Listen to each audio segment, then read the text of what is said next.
Siempre pensé que el amor verdadero podía resistir cualquier cosa. Las dificultades, los problemas económicos, las diferencias de carácter, incluso el aburrimiento del día a día. Pero jamás imaginé que el dinero, ese maldito papel que todos desean, sería lo que destruiría todo lo que creía tener con Iván. Lo conocí en la universidad, en una clase de sociología que a ninguno de los dos le interesaba demasiado. Él siempre llegaba tarde, con su mochila rota colgando de un solo hombro, y se sentaba al fondo con cara de que lo habían obligado a estar ahí. Yo era más aplicada, más seria, pero había algo en su actitud despreocupada que me llamó la atención. Empezamos a hablar, a salir, y antes de que me diera cuenta, ya estábamos viviendo juntos en un departamento diminuto que apenas tenía espacio para una cama y una estufa eléctrica. Durante años luchamos juntos. Literalmente. Yo trabajaba como recepcionista en un consultorio dental y él hacía repartos en moto mientras soñaba con tener su propio taller de motos. Había días en los que solo teníamos arroz y huevos para cenar, pero nos reíamos igual.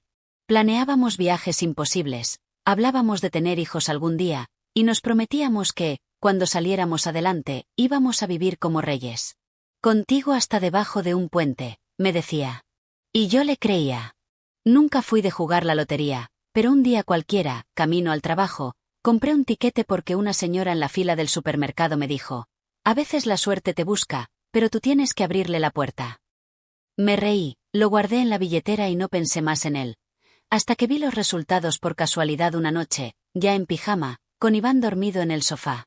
No gané el premio mayor, pero sí una cifra que nos cambiaba la vida. No millonaria, pero suficiente para pagar todas nuestras deudas, comprar una casa modesta, abrir el taller de Iván, y tener un colchón de tranquilidad por muchos años. Lloré de la emoción. Me temblaban las manos. Sentí que por fin todo lo que habíamos aguantado tenía sentido. Pero cuando desperté a Iván para contarle, algo cambió. ¿Cuánto? Me preguntó con una sonrisa tensa. 180.000, le dije, apenas conteniendo las lágrimas. Iván, es real. Podemos salir adelante. Me abrazó. Me besó. Me dijo que me amaba. Pero sus ojos no estaban felices. Estaban calculando. Al día siguiente, ya estaba haciendo planes. Me dijo que debíamos poner todo a nombre de los dos, porque éramos un equipo. Que el taller debía abrirse en su barrio porque él conocía a la gente. Que la casa no podía estar cerca de mi trabajo, sino más lejos, donde él pudiera tener espacio para sus cosas. Yo quería creer que estaba pensando en los dos, pero cada decisión parecía inclinarse a su favor. Empecé a sentir una incomodidad que no sabía explicar. Una presión en el pecho. Como si algo se estuviera rompiendo y no sabía qué era. Pero me callé. Me tragué las dudas porque, después de todo, era Iván. El mismo con el que había compartido arroz y huevos. El que había dormido conmigo sobre un colchón inflable cuando no podíamos pagar un arriendo decente. No podía desconfiar de él, ¿o sí? Un par de semanas después, algo terminó de hacerme ruido. Estábamos firmando unos papeles para abrir la cuenta conjunta donde supuestamente iría el dinero, y él, muy casual, dijo: ¿y si ponemos esto a nombre de mi primo? Así evitamos impuestos. Él sabe cómo mover dinero. Me reí. Pensé que era una broma. Pero no lo era. ¿Tu primo? ¿Por qué haría eso? Le pregunté, tratando de mantener la calma. Confía en mí. Él es de confianza. Todo el mundo hace eso, es normal, me respondió, sin mirarme a los ojos. No acepté. Le dije que prefería hacerlo todo legal, que no quería riesgos. Él se molestó. Me dijo que no confiaba en él. Que yo ya me estaba creyendo rica y que no quería compartir nada. Esa fue la primera vez que me gritó. No fue violento, pero sí hiriente. Me dejó helada. Sentí que estaba discutiendo con un extraño. Desde ese día, algo se quebró. Iván empezó a cambiar. Se volvía más distante, más controlador. Me preguntaba todo el tiempo en qué gastaba, con quién hablaba, porque no lo escuchaba más. Un día me revisó el celular mientras dormía. Y cuando le reclamé, me dijo que solo quería proteger lo que era suyo. ¿Lo suyo? Yo. ¿El dinero? Mi ansiedad creció. Empecé a tener insomnio. Me despertaba con el corazón latiendo rápido y una sensación de miedo inexplicable. Sentía que vivía con alguien que ya no conocía. Alguien que estaba más interesado en lo que yo había ganado que en lo que habíamos vivido. Hasta que un día, encontré algo que me dejó sin aliento. Estaba buscando unos documentos en su laptop porque íbamos a hacer trámites bancarios. Él había salido a comprar unas piezas para su moto, y me dejó su clave. Jamás pensé en espiar, pero una carpeta en el escritorio con mi nombre me hizo clic. La abrí. Y ahí empezó todo. Había una carpeta en su computadora con mi nombre. No podía ignorarla. El corazón me latía tan fuerte que sentía un zumbido en los oídos. Dudé por un segundo, pero la abrí. Dentro había capturas de pantalla, correos reenviados, hasta un archivo de Excel. Lo primero que leí fue una conversación con su primo. Sí, el mismo que sabía mover dinero, donde hablaban de cómo convencerme de poner el dinero a nombre de otra persona. Usaban frases como, ella es buena, pero hay que presionarla sin que se dé cuenta, dale donde le duela, que se sienta culpable, y la que más me destrozó, una vez que firme, todo es nuestro. Nuestro. No mío. No suyo. De ellos. No sé cuánto tiempo pasé leyendo todo eso. Perdí la noción. Sentí que me iba a desmayar. Me sudaban las manos, me temblaban las piernas. No entendía qué estaba pasando. ¿Ese era el hombre que decía amarme? ¿Con el que había compartido casi una década de mi vida? ¿El que prometió construir un futuro conmigo? Pero lo peor vino después.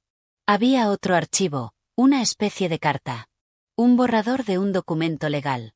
Estaba redactado como si fuera un acuerdo prematrimonial, aunque no estábamos casados. En él, Iván estipulaba que, en caso de separación, la parte beneficiada con la lotería se compromete a entregar el 50% del monto restante en efectivo y propiedades obtenidas con dicho dinero. Lo había escrito él, con mi nombre completo, y se lo había mandado a un abogado. Lloré. No sabía qué hacer. No sabía a quién contarle. Me sentí sola, traicionada, burlada. Estuve tentada a llamarlo y enfrentarlo ahí mismo, pero algo me dijo que no. Que tenía que pensar. Respirar. No cometer un error. Así que cerré todo, dejé la computadora como estaba, y cuando Iván volvió, fingí. Le pregunté cómo le había ido. Le ofrecí un café. Me obligué a sonreír. Por dentro, estaba hecha pedazos, pero si algo me enseñó esa noche, es que ya no podía confiar en él. Y si él estaba actuando, yo también podía hacerlo. Durante los días siguientes, fingí que todo estaba bien. Le propuse tomar un tiempo para planear bien qué íbamos a hacer con el dinero. Le dije que quería hacerlo todo con calma, que no quería que el dinero nos cambiara, que prefería esperar un poco antes de comprar o mover plata. Él aceptó, pero noté que se frustraba. Se volvía más insistente, más desesperado por avanzar con los planes. Mientras tanto, yo comencé a consultar con un abogado por mi cuenta. Le conté todo. Le mostré los archivos, las capturas, el supuesto documento legal. Él me explicó que, mientras no firmara nada, el dinero seguía siendo solo mío, y que si quería protegerme, tenía que actuar con mucha precaución. Así que eso hice. Abrí una cuenta bancaria nueva, en otro banco. Moví todo el dinero. Cambié mis claves. Puse una alerta para cualquier intento de suplantación. Cambié incluso mi número de teléfono y activé la verificación en 2 pasos para todo. Tomé el control. Pero no se lo dije. Lo observaba en silencio, esperando el momento. Ese momento no tardó en llegar. Una noche, mientras cenábamos, Iván me dijo que su primo había conseguido un contacto que podía ayudarnos a limpiar parte del dinero para no declarar tanto. Que solo necesitaba que firmara un poder, nada comprometedor, solo por seguridad, según él. Yo lo miré fijamente, y por dentro, me rompí. ¿Sabes qué, Iván? Le dije, dejando los cubiertos sobre la mesa. Estoy cansada. No de ti, ni del dinero. Estoy cansada de que pienses que soy estúpida. Su cara cambió. Pasó de sonreír a quedarse helado. ¿De qué hablas? Sé lo del documento. Lo de tu primo. Sé todo. Lo vi en tu computadora. Se levantó de golpe. Tartamudeó. Me pidió que lo dejara explicarse. Que todo era un malentendido. Que él solo quería protegernos. Que yo estaba exagerando. ¿Protegernos de qué? Le pregunté. ¿De mí misma? No supo qué decir. Yo ya había tomado mi decisión. No iba a pelear. No iba a gritar. Solo me levanté, tomé mi bolso, y le dije que me iba a quedar unos días con una amiga. No era cierto. Me había alquilado un Airbnb por una semana mientras organizaba todo. Y cuando salí por esa puerta, sentí un peso menos en el pecho. No tenía idea de lo que iba a pasar después. Pero sí sabía que había recuperado algo más valioso que todo ese dinero. Mi dignidad. Los primeros días fuera de casa fueron extraños. No podía dormir bien. No porque extrañara a Iván, sino porque todavía me costaba creer que todo fuera real. Me levantaba sobresaltada en medio de la noche, revisando el celular, el correo, las cámaras que había instalado en el apartamento antes de irme. Tenía miedo de que intentara algo, de que entrara, de que hiciera alguna locura. Lo conocía. Y sabía que cuando perdía el control, se volvía impredecible. Lo peor fue cuando empezó a llamarme. Al principio, solo mensajes: necesitamos hablar, no quiero que esto termine así, ¿dónde estás? Después, llamadas a todas horas. Al ver que no respondía, empezó con los audios. Tú y yo pasamos por tanto. No puede ser que tires todo a la basura por una tontería. No te entiendo, de verdad. ¿De qué te sirve tener plata si vas a estar sola? No te estoy pidiendo nada que no sea justo. ¿O acaso ya te olvidaste de quién estuvo contigo cuando no tenías nada? Quise sentir lástima. De verdad. Pero no pude. Cada vez que escuchaba su voz, lo único que recordaba era ese archivo en su computadora, esas frases manipuladoras, ese intento de quitarme algo que era mío. Y no solo el dinero. Mi paz. Mi libertad. Mi confianza. El abogado me sugirió bloquearlo, pero decidí no hacerlo aún. Quería tener registro de todo. Sabía que, llegado el momento, podría necesitar pruebas de su acoso o manipulación. Así que archivaba todo. Grababa todo. Me sentía como una espía, y me dolía que eso fuera necesario, pero era lo que tocaba. Una noche, recibí un mensaje distinto. Venía de una cuenta de Instagram que no conocía. Una mujer joven, de unos veintitantos, con una foto en la playa. El mensaje decía: hola, perdón que te escriba. Sé que esto es raro, pero creo que deberías saber algo sobre Iván. Mi corazón se aceleró. No respondí de inmediato. Entré a su perfil, lo revisé completo. Era público. Tenía varias fotos en cafés, salidas, incluso una foto en moto, una moto idéntica a la de Iván. En los comentarios, él había puesto un corazón. Ella le respondía con un te amo más.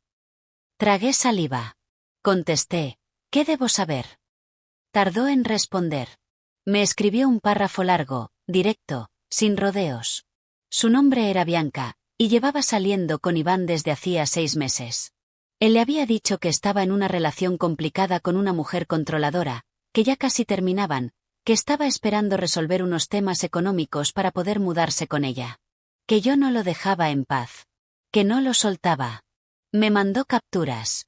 Fotos. Conversaciones. Una donde le decía: ya casi todo es mío, nena, solo tengo que hacer que firme un par de cosas más. No lloré. No grité. No rompí nada. Solo me quedé ahí, leyendo todo, sintiendo como si alguien me estuviera empujando lentamente hacia un abismo. No por la infidelidad, no solo por eso. Era la confirmación de que todo había sido una mentira. Que nada había sido real. Le agradecí a Bianca por contarme. Ella me pidió disculpas. Dijo que no sabía que él seguía conmigo, que pensaba que ya era historia. Le creí. Su angustia era real. Me dijo que ya lo había bloqueado y que estaba considerando denunciarlo por estafa emocional. Ahí entendí que yo no era la única. Y que si no hacía algo, él seguiría con lo mismo, con otra. A la mañana siguiente, volví a mi departamento. Iba preparada para cualquier cosa. Pero estaba vacío. Silencioso. Parecía que no había pasado nada. Revisé todo. No faltaba nada importante. Solo un detalle: su casco y sus herramientas ya no estaban. Y sobre la mesa, una nota escrita a mano. Lo arruinaste todo por tu paranoia. Me diste la espalda cuando más te necesitaba. Que te aproveche tu dinero. Yo saldré adelante sin ti. Como siempre lo he hecho. Me reí. No podía evitarlo. Tenía el descaro de pintarse como la víctima. De actuar como si él hubiera sido el dañado. Como si todo esto hubiera sido culpa mía. Y ahí fue cuando lo decidí. Ya no iba a escapar de él. Iba a enfrentarlo. Con todo. Mi abogado me ayudó a organizar todo. Pruebas de las conversaciones con su primo, las capturas de pantalla, los correos reenviados, los audios, los mensajes de Bianca. Teníamos un archivo completo, detallado, cronológico. Todo lo necesario para demostrar que Iván no solo había intentado manipularme, sino que estaba planeando algo que, según mi abogado, podía considerarse intento de fraude o estafa. Y eso sin contar con la parte emocional, que si bien no era delito, sí pintaba el cuadro completo de su verdadera intención. Mientras tanto, Iván seguía enviándome mensajes de vez en cuando. Algunos agresivos, otros en tono suplicante. Cambiaba de estrategia cada semana. Un día me escribía diciendo que me amaba y que todo había sido un malentendido.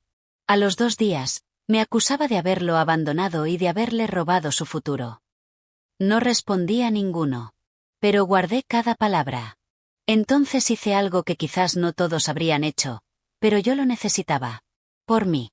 Para cerrar ese capítulo. Le escribí. Solo una línea. ¿Te parece si hablamos en persona? Una última vez. Respondió en segundos. Cuando quieras.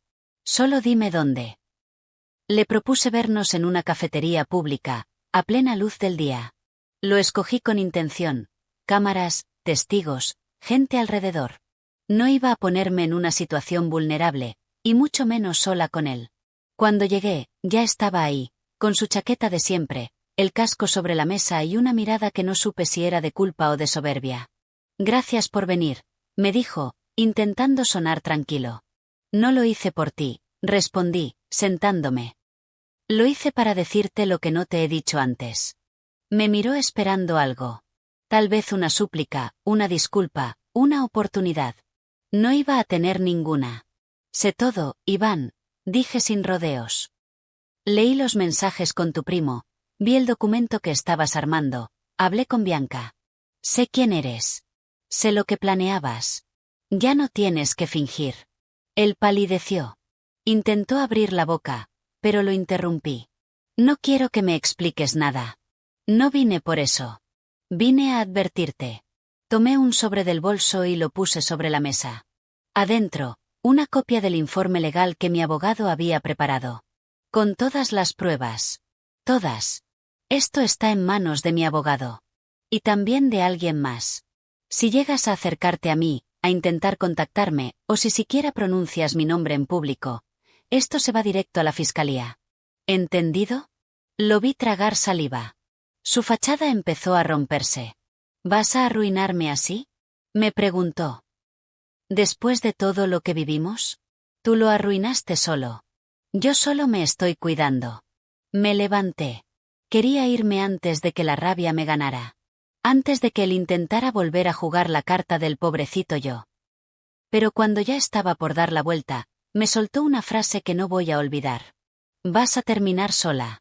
El dinero no te va a abrazar en las noches. No me detuve. Ni lo miré. Pero en mi mente, solo pensaba, prefiero dormir sola, que seguir despertando al lado de alguien que planeaba destruirme en silencio.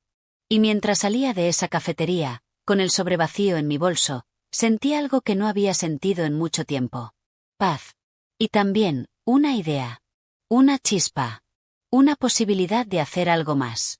Algo que iba más allá de defenderme. Algo que tal vez, él nunca vio venir.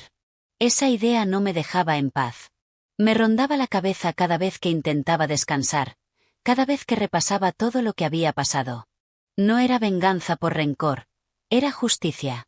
Porque Iván no solo me había fallado a mí, había estafado emocionalmente a Bianca, intentó engañar a un abogado con documentos manipulados, y se aprovechó de toda la gente que creyó en su historia de amor. Y, lo peor, probablemente iba a seguir haciéndolo. Así que tomé la decisión. Contacté a Bianca otra vez. Le conté que estaba preparando una denuncia formal y que necesitaba su testimonio. Dudó un poco al principio, pero después de que le mandé algunos fragmentos de los mensajes entre Iván y su primo, no lo pensó dos veces.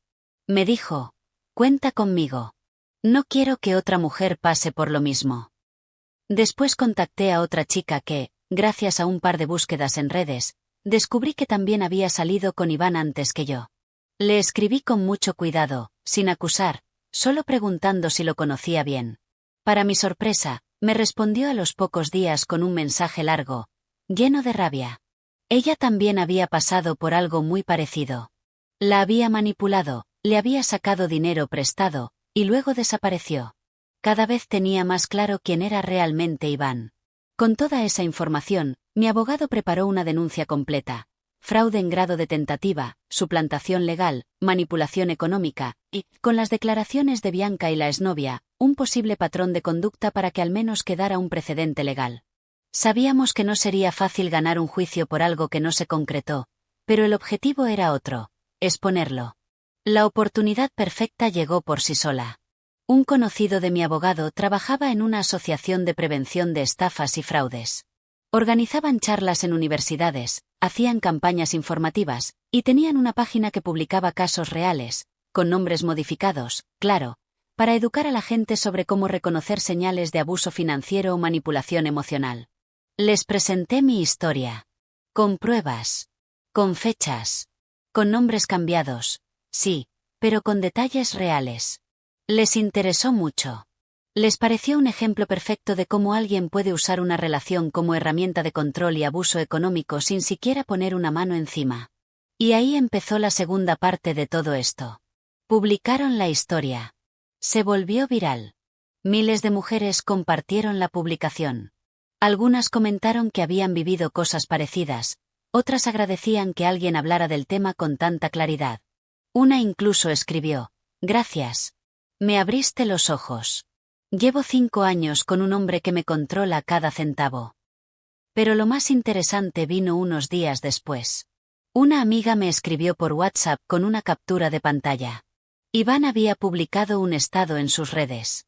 Decía: «Hay gente que no sabe soltar y necesita inventar cuentos para seguir sintiéndose víctima. ¡Qué patético!». Sin mencionar nombres. Sin señalar a nadie. Pero el timín no dejaba lugar a dudas. Luego me llegó un mensaje anónimo: «Ten cuidado con lo que estás haciendo. No todo el mundo se queda de brazos cruzados». Ese fue el punto de quiebre. Ya no era solo una historia entre él y yo. Era una advertencia para otras. Un intento de intimidarme. Y yo no iba a permitirlo.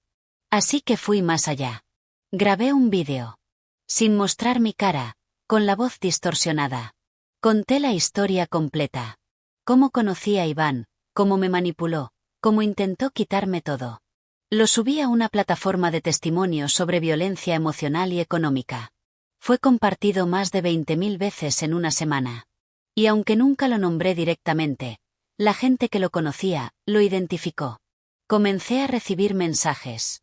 Personas que habían trabajado con él, vecinos, una excompañera de colegio, todos con pequeñas historias que, juntas, pintaban un mismo retrato: el de un hombre encantador, simpático, carismático y completamente falso. Iván había construido su vida a base de apariencias. Y ahora, esas mismas apariencias estaban comenzando a derrumbarse. Y eso, apenas era el principio. Una mañana, mientras tomaba café frente al computador, recibí una notificación que me congeló. Iván R. ha sido desvinculado del taller Motoplus Garage. Gracias por sus servicios. Era una publicación oficial del lugar donde finalmente había logrado que lo contrataran meses atrás. Aparentemente, después de que el vídeo empezó a circular, alguien lo relacionó directamente con él y se lo compartió al dueño del taller. Fue cuestión de tiempo para que todo explotara. No me alegré. No me reí. Solo suspiré. Una parte de mí sentía lástima, sí, pero una parte mucho más grande sentía alivio. Al poco tiempo, empezaron los mensajes indirectos. Frases pasivo-agresivas en redes. Frases como: «Hoy puedes estar arriba, pero todo da vueltas». La gente que se cree víctima suele ser la peor victimaria. No todos los cobardes se esconden detrás de una pantalla. Y aunque nunca me mencionaba, el tono, el momento, las respuestas de algunos de sus amigos, todo estaba dirigido hacia mí. Pero lo que más me sorprendió fue cuando me escribió su madre. Nunca fuimos muy cercanas, pero me había tratado bien durante años. Me envió un mensaje largo. Comenzaba con un hola, no sé si debería escribirte, y terminaba con un no reconozco al hijo que tengo. Me dijo que Iván había cambiado, que desde que salí de su vida estaba descontrolado, y que ella misma había encontrado mensajes sospechosos en su celular con otras mujeres. Que lo había confrontado y él había explotado, culpándola a ella, a mí, a todo el mundo menos a sí mismo. Fue la primera vez que alguien de su entorno validaba mi historia. En paralelo, la organización con la que colaboré me invitó a dar una charla, anónima, con seudónimo, sobre relaciones económicas tóxicas. Me preparé durante semanas. No por miedo escénico, sino por todo lo que removía en mí revivir esa historia. Cuando llegó el día, estaba temblando por dentro, pero al ver la sala llena, con mujeres jóvenes, algunas con libretas, otras simplemente escuchando con los ojos brillosos, entendí que nada de lo que vivía había sido en vano. Ese día, después de hablar, se me acercó una chica de unos 20 años. Me dijo, con voz bajita. Estaba a punto de firmar un contrato con mi novio para poner el local a su nombre. Después de escucharte, decidí esperar. La abracé. No tenía palabras. Solo sentí que, por fin, algo había valido la pena. Pero el golpe más fuerte para Iván no vino de mí. Ni de Bianca. Ni del vídeo. Vino del banco. Semanas atrás, mi abogado había enviado una copia de toda la documentación al Departamento de Fraudes Financieros del banco, donde él intentó abrir una cuenta en nombre de su primo. Lo hizo con la intención de dejar registro, nada más. Pero lo que no sabíamos era que Iván había seguido insistiendo por su cuenta. Y cuando lo volvieron a investigar, lo vetaron. Cuentas congeladas. Solicitudes bloqueadas. Registro marcado. El hombre que tanto quería mover dinero, ahora ni siquiera podía mover el suyo. Me enteré por una fuente interna, alguien que trabajaba en atención al cliente, y me dijo confidencialmente que él había montado un escándalo en la sucursal al enterarse de que su perfil estaba marcado como riesgo financiero. Que gritó, insultó, y que amenazó con demandar a todos. Lo sacaron con seguridad. Ese día, dormí profundamente por primera vez en meses. No por haberle ganado. No por verlo caer. Sino porque sentí que todo lo que viví, todo lo que soporté, lo que callé, lo que temí, ya no me perseguía. Ya no me dolía igual. Pero, en el fondo, sabía que todavía faltaba algo. Una conversación. Una última pieza. Una que me haría enfrentarme no a Iván, sino a mí misma. La conversación que sabía que tenía pendiente no era con Iván. Era conmigo. Con la mujer que, durante años, confundió lealtad con aguantar. Con la que creyó que el amor verdadero era sacrificio constante, silencioso, eterno. Un sábado por la tarde, regresé al lugar donde había empezado todo con él, el parque frente a la antigua universidad. No era nada especial. Unos árboles viejos, bancas de cemento, el mismo carrito de empanadas que había desde hacía 1000 años. Me senté sola, con los audífonos puestos sin música. Solo quería pensar. Pasé por tantas etapas, rabia, tristeza, decepción, culpa. Pero sentada ahí, sin prisas, me di cuenta de que lo que más me dolía, no era Iván. Era yo. Yo permití que se metiera tan profundamente en mi vida que ya no distinguía dónde terminaba él y dónde empezaba yo. Yo elegí ignorar señales. Yo le di oportunidades incluso cuando ya no las merecía. Y eso no me hacía débil. Me hacía humana. Una semana después, doné una parte del dinero. No porque me sintiera culpable, sino porque quería que esa historia, la mía, ayudara a alguien más de forma concreta. A una fundación que ayuda a mujeres que salen de relaciones tóxicas, muchas sin recursos ni red de apoyo. Lo hice en silencio, sin cámaras ni aplausos. Solo firmé los papeles y sonreí. No volví a saber de Iván. No sé si se mudó, si cambió de número, si sigue intentando manipular a otras con su cara bonita y sus discursos dulces. Y honestamente, ya no me importa. Hoy, cada vez que paso frente a un local en remodelación, una pareja discutiendo por dinero, o una noticia de alguien que ganó la lotería, sonrío con una mezcla de ironía y orgullo. Porque sí, Él me juró amor eterno. Pero al final, fue el dinero lo que reveló su verdadero rostro. Y aunque no elegí que todo esto pasara, elegí cómo terminarlo. Elegí no quedarme callada. Elegí protegerme. Y si alguien que está escuchando esto alguna vez se ve frente a una decisión parecida, solo quiero decirle una cosa. El amor no debería doler. Ni controlarte. Ni hacerte dudar de ti misma. El verdadero amor no tiene precio. Y si alguien lo pone, entonces no es amor. ¿Y ustedes qué opinan? ¿Fui demasiado dura? ¿O simplemente puse límites donde otros solo ven debilidad?